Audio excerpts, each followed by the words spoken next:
Okay, so we will make a start. First of all, I'd like to welcome everyone to this afternoon selected poster presentations as part of Thrombosis UK's National Thrombosis Week. My name's Simon Noble. I'm Medical Director of Thrombosis UK. And I hope you're enjoying the conference. Just so those of you who are looking for CPD, it's been awarded 17 CBT credits. And you've got about 21 hours of live sessions until Thursday, the 9th of May. And then you've got access to accredited catch-up recordings hosted within the platform until the end of the month. Could I ask you please to visit the exhibition hall for resources, network with professional bodies, and also there's further information and opportunities there. Of course, we're very grateful for all our supporters and sponsors who not only make National Thrombosis Week possible, but also allow us to be able to put this on free of charge. So hoping you've seen the poster hall. Do visit if you haven't had a chance. There's some really interesting posters there. And you've got details of the authors there as well that you can contact for discussion. So moving on to this afternoon's sessions, it's 10 minutes for presentations and a few minutes after for discussion. So what I'd like to do is first welcome Dr. Ulfat Sardar and Dr. Yendrila Chatterjee, who Thank are you so much. senior house officers. I don't know if we say that anymore, is it? You're F2s or yeah, F2s. in the trauma and orthopedic department at Ashford and St Peter's Hospital, NHS Yeah, Foundation we are Trust. Yeah, we are rotating as an SHO in trauma and orthopedic. Fantastic. Well, I'm going to let you present your poster adherence to guidelines when requesting a Doppler ultrasound for suspected DVT cases. The floor is yours. Thank you so much. Thank you so much, Simon. So as Simon has already said, I'm Dr. Ulfat Sardar, and I'm one of the junior doctors working in Ashford and St. Peter's Hospital. And with me, I have my colleague, Dr. Yendrila. So today we would be doing our presentation on our audit, which is the adherence to guidelines when requesting ultrasound Doppler for suspected DVT cases. We know that DVT is the formation of clots in the deep veins, especially in the legs. The different signs and symptoms of DVT being throbbing leg pain, swelling, the area will be warmed. The screen is gone, Yendrila. Yendrila. If you just press to the left by 1, it should bring you back to your slide. I'll press to the left by 1. Sorry about this. Oh my God. No worries. Thank you. So we know that DVT is a very common condition which we encounter on daily basis in our wards and in the emergency departments, which if left undiagnosed and untreated can lead to something lethal as well. So there are basically 3 criteria for diagnosing DVT: the Wells scoring system, D-dimer values, and ultrasound. So according to the NICE guidelines, whenever we are diagnosing DVT, we have to do the Wells scoring system first. So if a person Wells score turns out to be 2 or more than 2, it means that they are at high risk of developing DVT. So we would do the diagnostic test directly, which is the ultrasound. But if a person's Wells score turns out to be less than 2, it means they are less likely to develop DVT. So first we will do the screening test, which is the D-dimer. And if the D-dimer is raised, then we should go for ultrasound. Even though we have this very clear guideline for diagnosing DVT, but the investigation of DVT is often done incorrectly, leading to obviously wastage of resources and also making our patients undergo unnecessary scans at the same time. Thus, the objective of our study was to see the adherence to guidelines whenever we are requesting ultrasound Doppler for suspected DVT cases. So let's move on to the methodology. So for our audit, we took a sample size of 3,444 patients over a period of 1 year duration from different departments of our hospital and also from the outpatient department. And after doing stratified randomization, we analyzed the data for 305 patients. Now, let's see what were the results and what are our recommendations regarding it. So my colleague Yendrila will take over from here.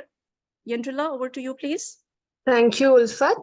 So I'll take everyone through the results and conclusions of the study. So of all the data we collected so far, we found that in about 85% of the patients, the well score was either not documented or not done at all. Also, of all the patients who underwent ultrasound scan for the suspected DVT, about 88% of them were found to be negative for DVT on ultrasound, and only 12% of them were DVT positive. So we researched and found out that one ultrasound scan cost about 106 pounds in our trusts. And if we calculate the amount of money spent on all the negative scans over a year, it came out to be more than 300,000 pounds a year in our trust. So there was a significant non-adherence to guidelines while ordering an ultrasound scan for DVT, given that in 85% of the cases, the well score was not done at all. Also, we found that while ordering an ultrasound scan through the electronic system, that is Cerner in our trust, one of the request form doesn't even ask for the well score value or the D-dimer value before requesting a scan, which might be one of the cause for the significant proportion of inappropriate scanning. We also circulated a feedback form wanting to know the reason. And we found out that even the doctors were aware of the well score, given their busy schedule and the straight Cerner request and the lack of awareness on the importance of implementing the well score are contributing to the results we have so far. So we conducted vigorous teaching sessions throughout all the departments in all the wards, and to make the people aware the importance of calculating the well score and adhering to the NICE guidelines before ordering an ultrasound scan, because it will not only decrease the NHS budget, but also prevent the patients to undergo an unnecessary scan and increase the waiting time for the patients. We are also in chat with the Cerner, the electronic system currently, to change the request form and make it more specific so that the well score automatic calculator can be included, which will prevent the inappropriate request in future. And after implementing, we aim to re-audit again, and we are aiming to reduce the negative scan to 50% this time.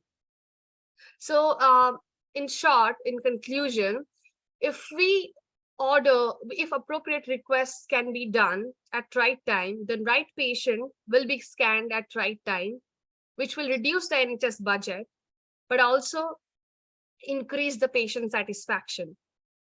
Thank you. I hope we'll be able to make some changes in the NHS with our audit. Thanks all. That's all. Thank you very much, and thank you especially for keeping to time. So we've got a few minutes for questions, and one of the questions would be, if there is a clinical suspicion is high, would you still do a well score and D-dimer before an ultrasound? If the clinical suspicion is high, then we still do a well score and D-dimer before an ultrasound. Yes, I think if we stick to, for every scenario, we stick to guidelines. So, and it's a valid guideline available in the internet, and it's like well accepted by everyone. So if we can accept guidelines for everything, even if for sepsis, we follow a guideline. If we suspect sepsis, we do the sepsis 6 and then move on to the thing. Then why can't we do the same with the DVT?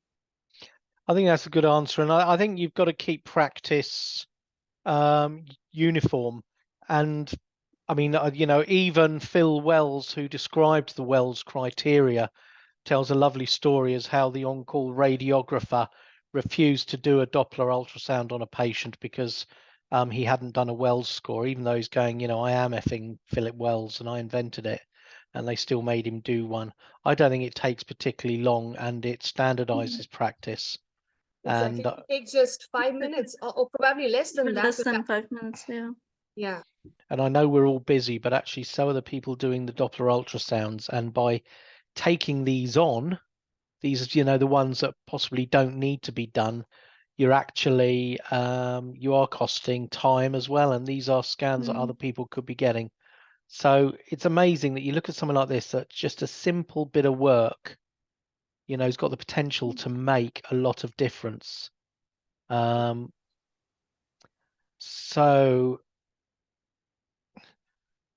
Just one last comment here. As per our previous discussions, as asymptomatic patients are more likely to have a DVT and PE, as in my hospital setting, we have done a well score, which presented as 1 and no clinical symptoms.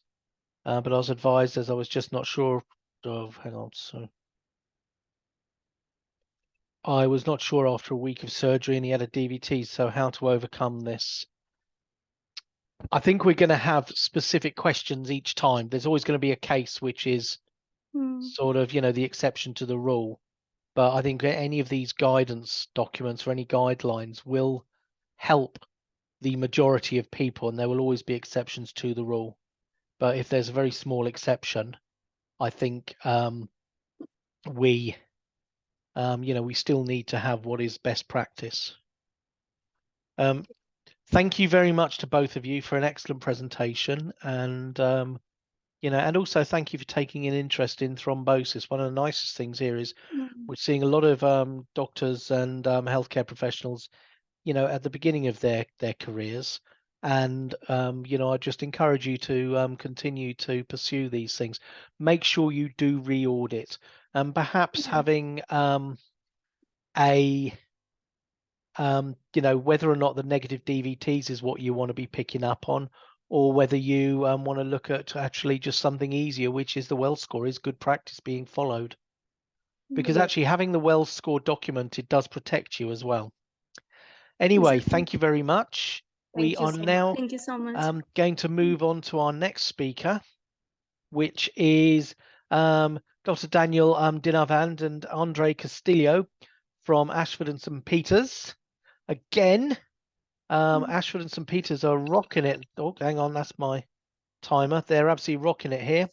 And they are presenting their work on striving for zero adverse outcomes, audit and implementation of VTE prophylaxis measures at St. Peters Hospital. I was just checking, are you happy to share or do you need me to share? We are just trying to share now. Or if you could, Joe, if you could kindly share, that would be amazing, actually. Oh, I think it's working now. Yeah. Can you guys see the presentation? Yes, we can. Just make it full screen on your, play down the bottom there. There. That's a jobby. So, good afternoon, everyone. My name is Daniel, and I've got my colleague Andre here. We are both F1s at St. Peters Hospital, and I will present the initial part of the presentation, and Andre will kindly do the second half. Essentially, the aim of our audit was to, as it says, strive for zero adverse outcome associated with VTE prophylaxis within our trust. Unfortunately, within the last 2 years, there's been 2 or 3 cases with adverse effect associated with VTE prophylaxis not being correctly done at the right time, which has led to the senior management raising concerns, and we decided to look into the topic a bit further. So I will try not to bore you with common knowledge that I'm sure all of you know a lot better than me. I'll just go on the main points before Andrew starts to talk about the results. Essentially, when we're talking about VTE, we are usually talking about DVT and the PE. DVT, in worst case scenario, can change with a PE and become life-threatening down the line. There are various risk factors when we're talking about VTE, especially with the patients at the hospital. We divided them into transient and chronic. Transient being immobilization due to illnesses, due to recent surgeries, pregnancy, contraceptive pills, smoking, or obesity, which unfortunately is quite common within our society nowadays. Chronic, we can talk about age, above 65 increases the risk, family history, certain thrombophilias, and autoimmune disorders, which were mentioned today, such as antiphospholipid syndrome. VT prevention, it requires a holistic approach. Notably, most of the patients at the hospital have, if not most of those risk factors that I've just mentioned, and this increases the risk of VTE significantly. NICE guideline recommends risk assessment for VTE upon admission and regular reassessment throughout the hospital stay, most importantly within the first 14 hours. What we did was talked about the aim. The method behind our audit was we chose the two of the biggest medical wards within our trust. We had sort of comprehensive documentation of the results. We looked into when they were admitted, when the VTE risk assessment took place, did it take place at the right time, was it done properly, what percentage of the patients actually qualified for VTE measures, and whether they were given correctly on time and whether they were followed up. And we'll talk about the results very shortly. After collecting our data, we sent a big questionnaire to more than 150 medical staff within our trust, ranging from junior doctors to consultants. And essentially, we asked for their perception of the challenges they face, and also we asked for their recommendation of what they think we should do to improve the whole situation, to make life easier for us, and of course, most importantly, improve the patient's care. We asked our rota coordinators to send an email to all the medical staff. They've tagged along the senior management, which we obviously believe did enhance the participation of the colleagues. We're just going to cover the results, and I'll just pass you over to Andre to go through that. Hi, I'm Andre. So continuing with the results, we had some very interesting findings. First of all, we see that the completion of the VTE risk assessment form was quite high. Basically, only one patient, we'll see reflected on the graph, did not have it completed. But then we still had a few patients that, even though the assessment was done and they were required to have prophylaxis, it was not yet prescribed. It's worth saying that some of the patients had recently been admitted, so that might be just a small delay in the prescription. But then one of the main things we would like to focus is on the finding that even though most of them had the assessment done, most of them had the prescription in place, only about 1/3 of the patients actually received prophylactic VTE within the 14 hours of admission, between the first 14 hours of admission, which is one of the targets that we would like to aim for to optimize thromboprophylaxis, definitely. So that's one thing we have to look at. One other aspect to raise is that despite the VTE assessment being done and filled up the form, how it was filled, it's a little bit debatable, because around more than 70% of the documentation was lacking some of the details. Mainly creatinine clearance was rarely being seen documented, and weight, sometimes, especially those patients that were just recently admitted, still didn't have an updated weight on the chart.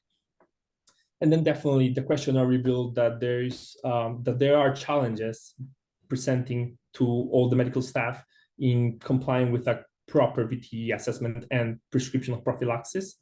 And of course, it was very important also to hear the opinions that they have on what could be done to improve this. Okay, so here we have one of the figures that it tells us that in total in the audit, we included 49 patients on these two wards. And we see that, most of them had the VTE assessment form. And as we go down, we see that only 16 out of the 47 patients that had VTE prophylaxis indicated actually received it within the first 14 hours of admission. So that's one of the things that is definitely a place to improve.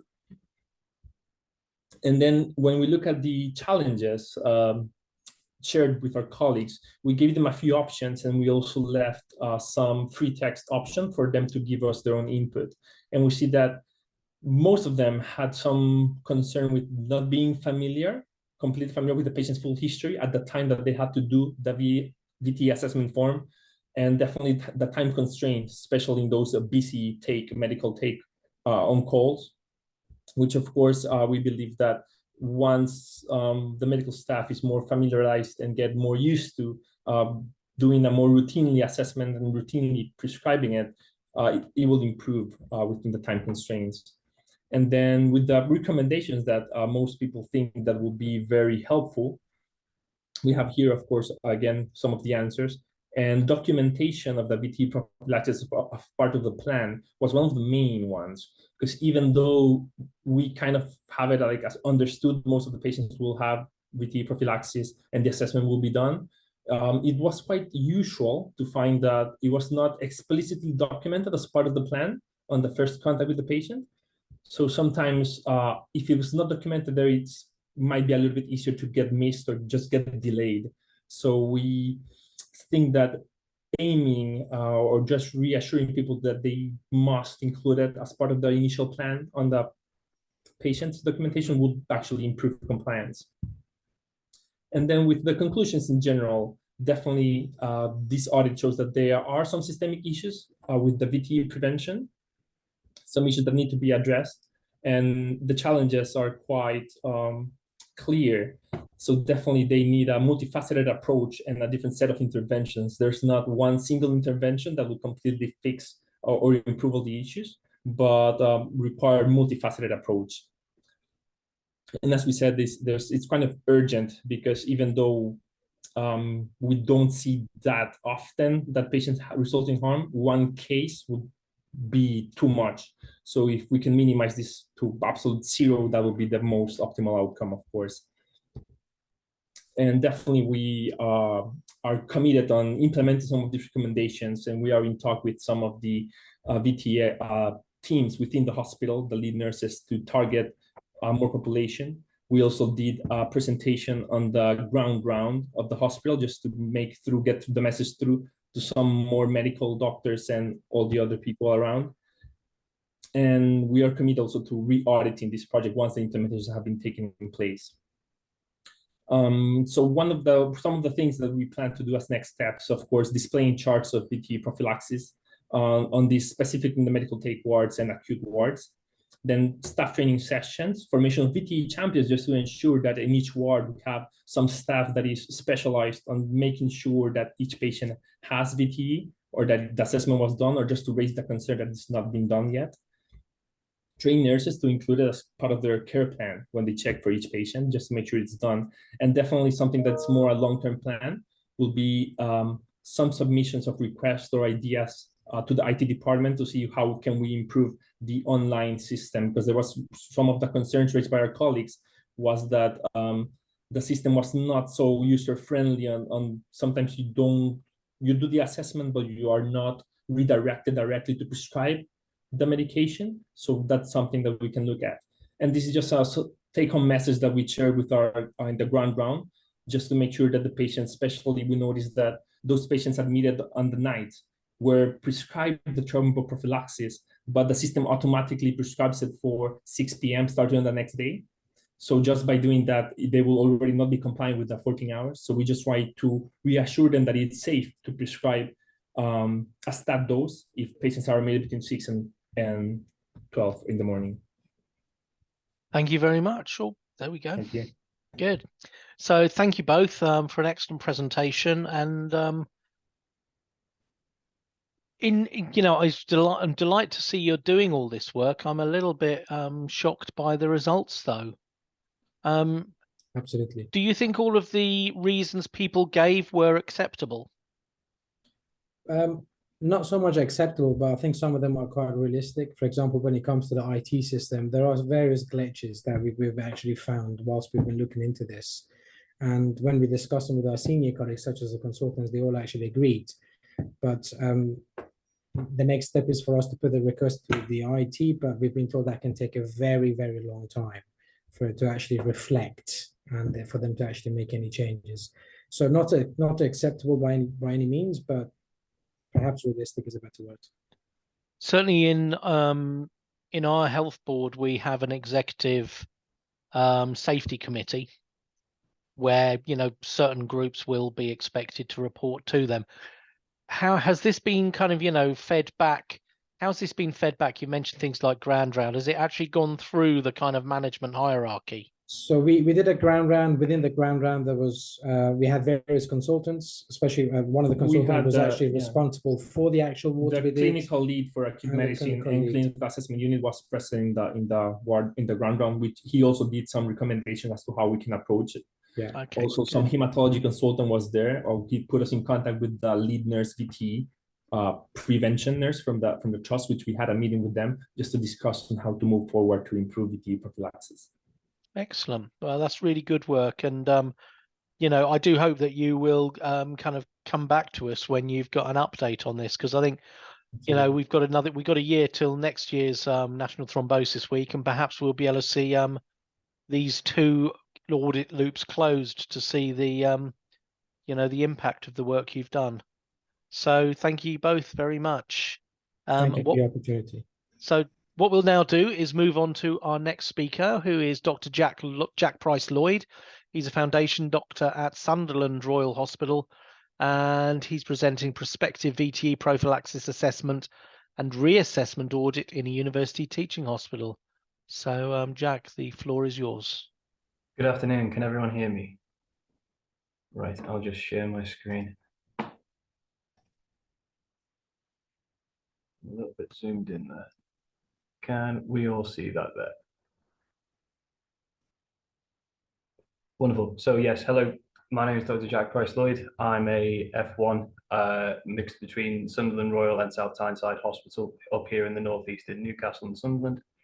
And we have a re-audit, a closed-loop audit of VTE prophylaxis assessment and reassessment.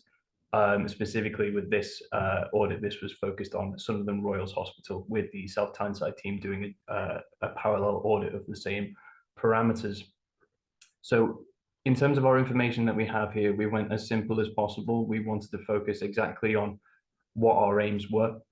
And we just wanted to talk a little bit in our introduction about the context in which our audit is happening. So we have from our very own Thrombosis UK website that an estimated every 37 seconds, a patient in the Western countries dies from a venous thromboembolism event, or VTE. And hospital-acquired thrombosis can be preventable through timely VTE reassessment, and when clinical condition of the patient changes, that a timely administration of appropriate TP or thromboprophylaxis is administered. So we focused here on our National Institute of Clinical Excellence, or NICE guidelines, NG 89, that were published in 2018, or at least updated in 2018, around the standardized effect that we would like to have on VTE prophylaxis in all of our hospitals, and how that applies to our Sunderland hospitals. So just in terms of our objectives of what exactly we were aiming for here, we were trying to stick exactly to NICE guidelines as much as we could, and seeing how our back of house wards were doing that. Now, we had our 4 targets to set out. We had, is the assessment being done on admission? Is the thromboprophylaxis being done and prescribed and administered within 14 hours, as was mentioned in our previous presentation, as per our guidelines? Is it being reassessed, and is it being reassessed in 24 hours, or is it being reassessed when the clinical condition of the patient changes? And then finally, is it an appropriate dose for our patient, and does the effect of their weight and renal function then come into it? So we found some interesting results here, but I just wanted to talk specifically about our methodology. So we had 100 patients split across 50 from medical and 50 from surgical. Myself and Dr. Ishran Nu, or Alex, I took the medical side, he took the surgical side, and we combed through the data of 50 patients admitted to the medical and surgical wards at the time of our auditing, to see essentially how was their assessment done, was it done appropriately, were they given the medication, which in our trust is enoxaparin, either 20 milligrams or 40 milligrams daily, and was this appropriate for their weight and renal function. Now, something that I just wanted to focus on here in the top side is a visual demonstration of our prescriptions and administrations. So if we are to assume that all of assessment is done correctly, and if within prophylaxis guidelines we do administer, or we do prescribe within 14 hours, our focus there, as we can see, is that we managed 86%, I believe that says on the top side, for prescriptions in medical, and 92, I believe that is, on our surgical side, which is great to see that these are being prescribed within times for admission. The trouble is when we come to administration, and something that we wanted to focus on there is that there are, of course, time delays that we would expect in hospital. These rounds are usually prescribed. If you go through Meditech, which is our system, the default setting is for these to be prescribed at exactly 6 o'clock when our nurses do their subcutaneous enoxaparin rounds. The trouble is if anyone is admitted at 1 minute past 6, they may well have VTE prophylaxis prescribed on their admission, but the next time that that person is expected to receive it would be at 6 p.m. the next day.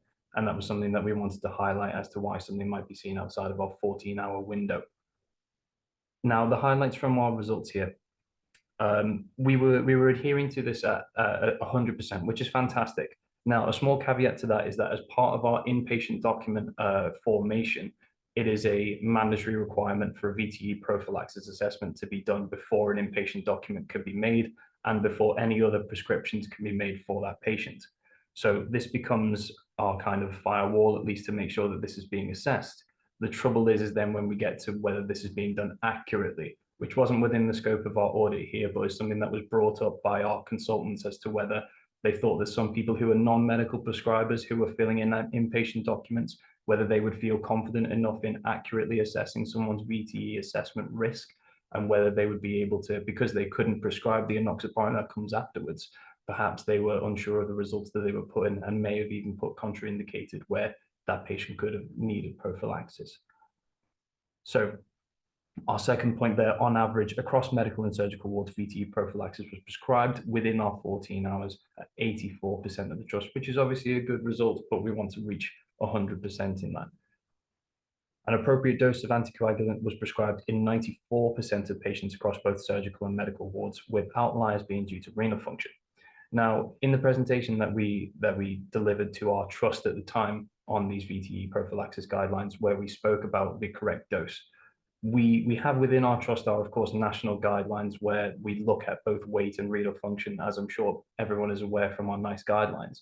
But something that we noted was that in our intensive care in-house guidelines, there was focuses on pregnancy specifically, weight, and what they defined as poor renal function. Now, something that when we were discussing this came up is something essentially creatinine clearance. That renal function, and I'm sure there are a few nephrologists in the chat here that would be very clear, renal function is not the same as creatinine clearance, and neither is EGFR. So if someone is very quickly clicking through the notes and looking at the EGFR and admission for a patient, especially if someone's in an acute kidney injury, that EGFR could well lag behind their current renal function. And if they are in dire straits, they may well have a worse creatinine clearance at the moment, which would require an additional change to their enoxaparin dosing or VTE prophylaxis dosing. So that was certainly something that we wanted to consider in terms of changes for our guidelines, of whether creatinine clearance is a more up-to-date and accurate assessment of someone's renal function rather than EGFR and their weight at the time. And then finally, something that was kind of unexpected, but still a bit disappointing nonetheless, was that only 2% of medical patients and 14% of surgical patients had their VTE prophylaxis reviewed at 24 hours.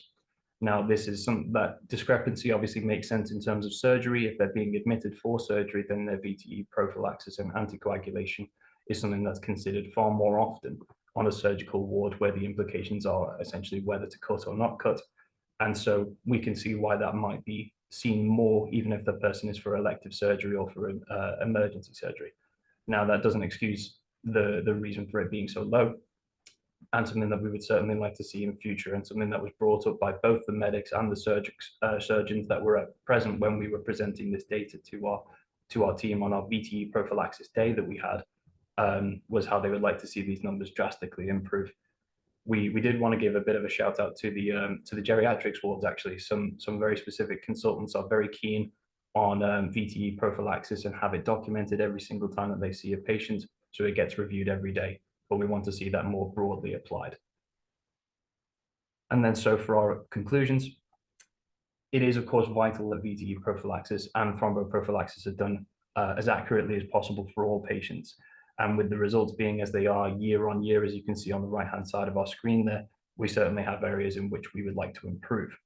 But it's good that we're at least having our assessments done at 100% rate, which is what we would like to see. We do have some thoughts on how we could drive the IT system to, at 24 hours post any prescription, that there would be an automatic and mandatory pop-up that VTE prophylaxis be reviewed in a similar way that I'm sure some of my colleagues will know, that microbiology and our antibiotic reviews are now mandatory parts of our Meditech review. So anytime that a patient has been on antibiotics for a certain number of days, there is an automatic section when you finish a review: have these antibiotics been assessed? Have they been reassessed? And are they still necessary, or do they need to be changed? And so it could be as simple as adding something similar to that for our VTE prophylaxis to make sure that VTE is still at the forefront of people's minds and isn't something that gets put into the background and not reassessed when a person's condition changes. And I believe that would be us there. Thank you all very much. Any questions? Okay, thank you very much, Jack. That was excellent once again. So, you know, more evidence of good work being done, and it kind of just once again raises this challenge that it's one thing to fill in a form, it's another to actually act on it, and you've got to put a bit of work into picking apart where these kind of pinch points are, where things fall apart. Here's an interesting question, which I think was from the previous presentation, but I think it's relevant to this as well. And it was Hugh who said, we looked at this with similar results. Do you know if there's any harm associated with not given thromboprophylaxis within the 14 hours of any VTE seen? I don't have any evidence on that specifically. I suppose anecdotally in patients that I've seen where the main focus of that person's presentation is a suspected VTE. So I can think of patients where someone has come in with a D-dimer of 20, and given that they're short of breath, low blood pressure, you would be right in thinking that someone has had either a massive saddle PE or that they're a new formed cancer patient. And where in terms of admission, someone has seen, I'm not sure this is the same for every hospital, but certainly in my trust, where a patient is seen in ED, they have at least sometimes been seen for their VTE prophylaxis, but that's usually left for EAU, where I work on emergency assessment unit, or AMU as it might be known elsewhere. The time difference, just based on a backlog of someone being in ED, if they're already suspected of a potential background VTE problem or something that's very obvious, they could at least receive treatment as they approach the doors. But if it's something that doesn't get picked up on, or as a reason that they might be presenting, that 14-hour window really does make a difference in terms of our patient outcomes, I would imagine. The sooner that we can see to patients and the sooner that we can deal with any kind of thrombus event, the higher our outcomes are likely to be. But I couldn't say specifically about our 14-hour window. I think the other thing that sometimes these timings are dictated to by the studies which led to the drugs being indicated and the guidelines written. So I suspect what you're seeing here are patients, when they were recruited to the primary thromboprophylaxis studies, would have received thromboprophylaxis within 14 hours. So the data we're seeing, which shows a benefit, was a reflection of that. Now, whether someone who has had a VTE, who you then look at the notes and say they didn't get this within 14 hours, is that, is that negligent? I don't think in that case we can actually be certain one way or another. But what you can suggest is that if you were to go to court or go to a coroner's court and get some experts, they would say, well, this is the recommendation. The recommendation's been made on evidence, so therefore this practice was in breach of that. And I think it's going to be very hard to argue against that. So sometimes, guidelines can be helpful, sometimes they can be prohibitive, but they are what they are, and it's certainly what is going to, from a legal perspective, guide practice. I would also point out as well that admission is from someone being sent from ED up to EAU or up to the back of house wards. So they may well have been sat in a backlog of well over the 6 or 10, 12-hour breach in ED before they've even been admitted. Yeah. Thank you very much. With no further questions, I'd just like to thank you for your poster and your presentation, Jack, and fantastic as well to see this audit loop, being closed and showing meaningful data. So, Prof. Noble, just to add a bit of information about the 14 hours. This is Daniel. Hi, Daniel. I believe it is a nice recommendation, and I believe it was based on a study done in 2014, if I recall correctly. And like you said, the whole research was done based on the 14 hours. So that's where it comes from. So it sounds like I knew what I was talking about there, which is good. Indeed. Since I also sat on the NICE committee, but that precise moment I might have lost the will to live, which did happen a bit on those committees as well. But thank you very much for that clarification. So now we are going over to our final speaker, Gurpreet Bahra, who's a lead anticoagulation and thrombosis pharmacist at Oxford University Hospitals. She's unable to be here in person, but prepared a recording. And I also was recorded asking the questions at the end. Now, I can't remember whether or not I was having a bad hair day or not then. You can choose for yourself. But Joe will now play this. I asked a couple of questions to try and keep the conversation lively. She won't be able to take questions here, but is happy for you to contact her if you'd like. So, Joe, if you want to play this, great. Introducing and discussing cases just now, but this is the disembodied voice of Simon Noble with a pre-recorded poster presentation. And the reason it's pre-recorded is the presenter Gurpreet was not going to be able to make it during the time, but we were so impressed with the abstract and felt it was worthy of discussion that we wanted to include it. So apologies if I appear to be having a bad hair day. Every day is a bad hair day to me, but we'll have some discussion after this presentation by Gurpreet Bahra. Over to you, Gurpreet. So thank you to Thrombosis UK for putting on this conference and for inviting me here today to share my work on the management of cancer-associated thrombosis.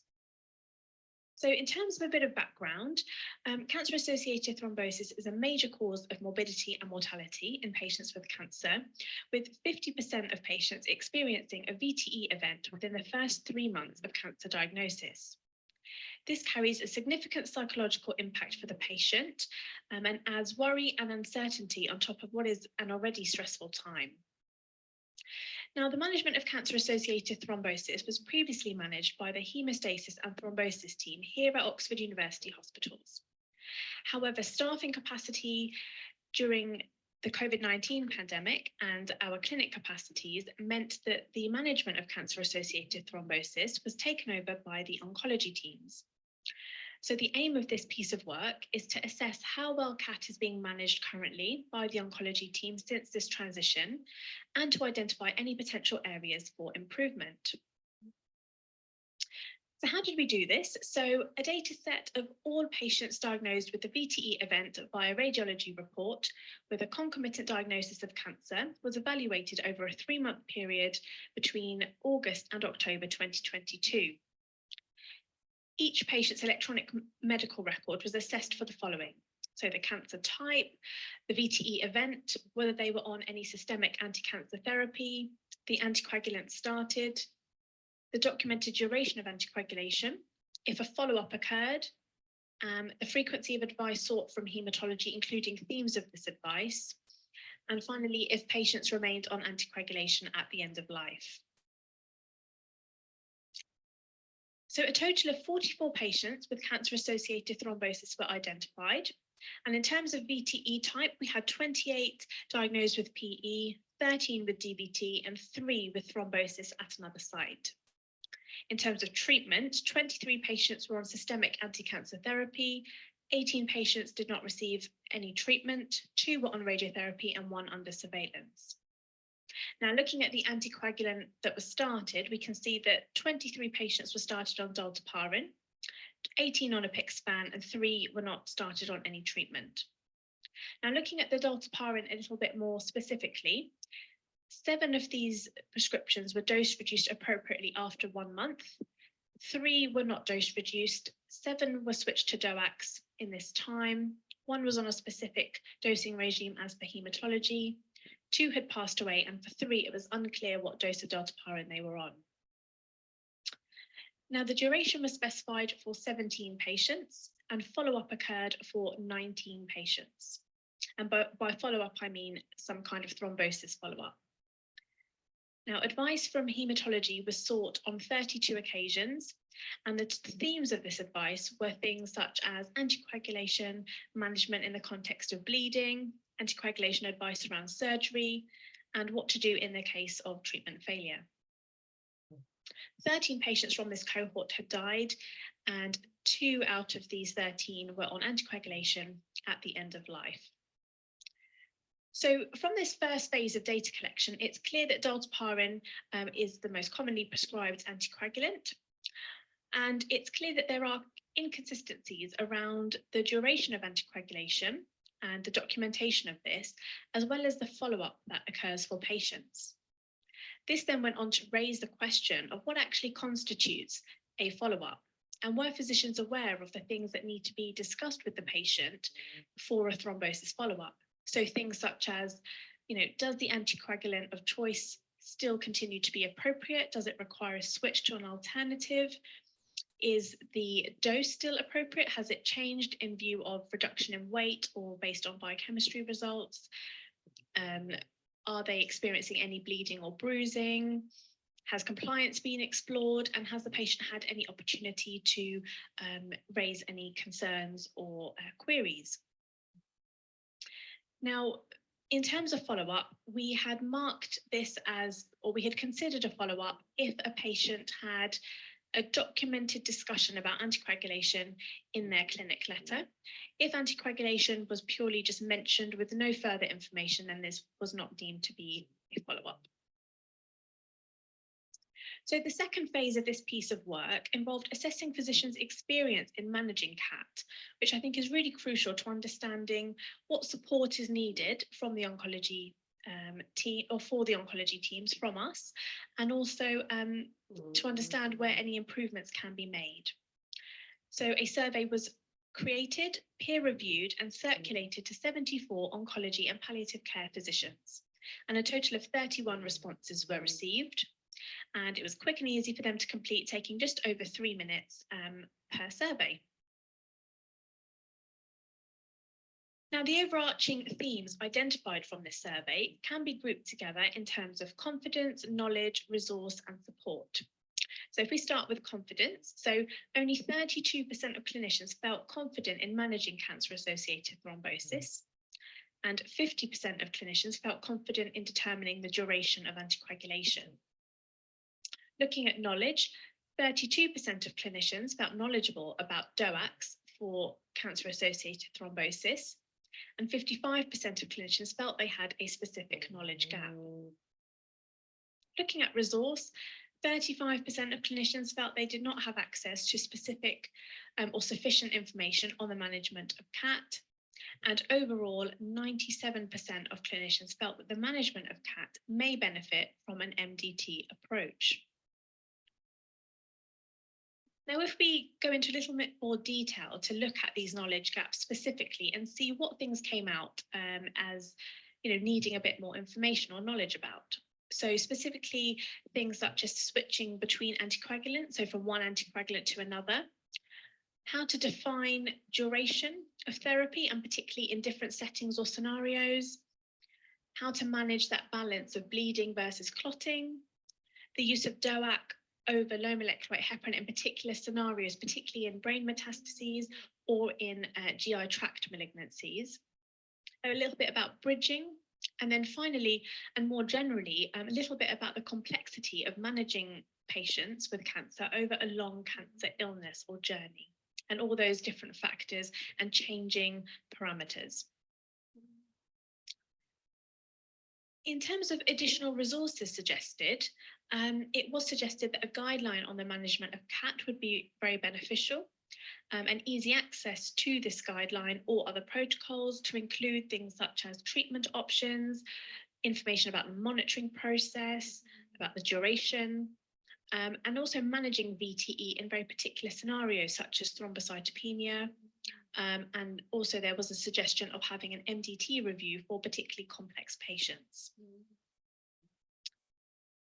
So to conclude, this piece of work provided really valuable insight into the current management of cancer-associated thrombosis and oncology teams' experience in managing this. The key points that we have noted are follow-up for patients with CAT is inconsistent, and it's unclear as what is discussed with the patient to constitute a follow-up. Documentation of the duration of anticoagulation is inconsistent.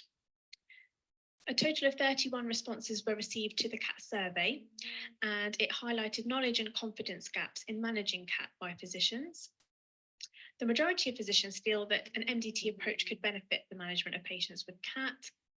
And all of this information together could support the development of a dedicated CAT service, and we will look to put in a business case towards that.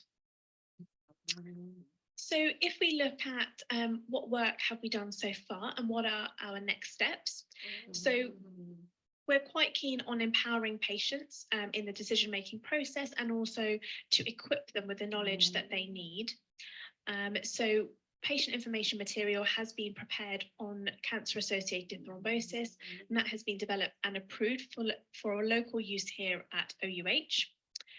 We are currently in the process of producing some patient information material about the management of anticoagulation in patients who have a long-term illness. And it's really going to touch upon changing scenarios about situations where anticoagulation may need to be stopped or paused, and also touch a little bit about anticoagulation at the end of life and about what conversations may be had around that. In collaboration with other centres across the country, Oxford has been involved in the development of the Let's Talk Clots app, which has a range of resources on the topic of thrombosis, including cancer-associated thrombosis. Something which we are looking at to do going forward is explore the potential of primary prophylaxis for high-risk patient groups with cancer. And as mentioned before, we will be looking to develop a pathway for a dedicated CAT service and a business case submission. So thank you very much, and I'm happy to take any questions that you may have. Thank you for an excellent presentation. Thoroughly enjoyed it. I've got a few things really I just want to discuss. I mean, the thing that's always struck me is that cancer-associated thrombosis is a dog that lacks an established and agreed kennel. What are your views on this? Whose problem is it? My personal feeling is that the management of cancer-associated thrombosis is everyone's duty, given that patients with cancer can be seen in many places across the hospital, different ward settings managed by different teams. So I really do think that it should be everyone's responsibility to kind of have that education and that understanding and that knowledge base. Obviously, it's quite difficult to disseminate knowledge so widely, but I think having some resources such as some guidance, a guideline, or even a guideline and a team that could assist with queries, so people have a point of contact for those discussions if there was something that people could refer into for particularly complex cases. So yeah, I think it is an issue that affects everyone. Yeah, I agree. It's everyone's responsibility, a matter of who takes the responsibility. And often you find people try and go for the, dare I say it, cheapest option. The MDT that we've been running for several years is blessed and supported by a couple of excellent senior pharmacists, and one actually does see patients themselves. Other services are purely pharmacist-led, and I would think there's also one could have prescribing clinical nurse specialist-led services. What are the kind of opportunities and the hazards of that from your perspective? So I feel that in terms of having a cancer-associated thrombosis service, an MDT approach would be the best way forward. So we're utilising everyone's skill set in the most appropriate way, and so that you have that flexibility in terms of, you have more complex patients can be taken by, the consultant lead. You have maybe a member of the nursing team who is also able to join in those discussions, a pharmacist, a registrar, and I think that model generally works quite well to be able to, like I said, to utilise everyone's skill sets, to be able to stratify, your complex patients, perhaps your more straightforward patients, and also come together in an MDT to not only share learning, but also to discuss these patients and have that consensus decision made. Thank you. Yeah. I've suddenly lost sight of the clock, so I expect we're running over. So I'm going to tie it up now. The only thing I'd also add is for yourselves, in response to the needance for guidance, there are 1,000,001 guidelines out there. If there were one that I would think is most appropriate and user-friendly for the UK, I'd suggest the British Society of Haematology guidelines, which have just been updated and published. And all the authors on that are clinically active and interested in cancer-associated thrombosis. So I would commend that to everyone. Gurpreet, it's been a delight. I tell you what, so rare to actually find someone who has an interest in cancer-associated thrombosis. So can I thank you for your work? Can I encourage you to do more?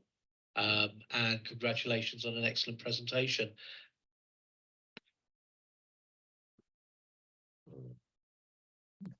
Okay, so what we're going to do, having watched that, it was shocking to see the state of my teeth. So I'm going to talk like this for a bit longer. I think I can't do that for much longer. I'm just going to wind this up now just to say, I know Valerie Pollard made a comment here, dedicated SAT CAT service would be great. So many variables and broad brushstroke management not always suitable, requires individual risk assessment management and regular review. You are preaching to the converted there. We've been running a dedicated CAT service in Southeast Wales now for several years. And when you look at the sort of patients that are coming through, they're becoming more and more complex. And about 52% of them can't be managed just by the straight clinical guidelines, because there'll be nuances, and we really do need an MDT approach. Just to round up, can I first of all thank you all for coming and listening and participating in this. I'd like to thank our speakers on what have been really excellent and enjoyable presentations as well, and I'd encourage them to carry on with this work, because it really is meaningful and it does make a difference to patient care. Can I encourage you to visit our sponsors, go and visit the website and the exhibition hall, and I also hope that you participate in more of the National Thrombosis Week. So enjoy yourselves. Obviously, we're looking for feedback. Normally, when we put on a kind of a conference, we'd usually get complaints about the catering and the air conditioning. That's not going to happen here. So we look for your suggestions or what else you'd like to hear from us next year. And I will leave it at that. But thank you very much. Take care.